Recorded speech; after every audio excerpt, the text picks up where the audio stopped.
عايزين تخسوا بطنكم تنزل وانتوا بتحبوا الاكل وما بتعرفوش تعملوا دايت، يبقى لازم تشربوا المشروب ده. المشروب ده هيخسسكم وهينزل لكم بطنكم، هتبتدوا تحسوا الفرق من اول شهر استخدام باستمراريه عليه. خطير خطير يا جماعه، حرفيا سحري، خصوصا الناس بتعشق الاكل زي. يلا بينا. اللي هنحتاجه 4 شرايح اناناس، شويه كرفس، 2 كيوي، خيارايه، 2 ليمون، وقطعه جنزبيل.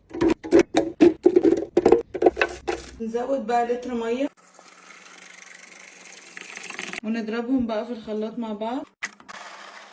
ودلوقتي بقى هنصفيها. جبت مصفى تكون ضيقه كده، واي حاجه نكون سهل ان احنا نصب منها. اللبانه دي بتاعت مامتي الله يرحمها من اكتر من 20 سنه، كانت جايباها من سيفال، وهي تقريبا عند كل الامهات يعني اللبانه دي. نحط بقى دلوقتي المصفى ونصفي العصير فيها. نصب معلقه بقى ونقعد نصفي فيها كده.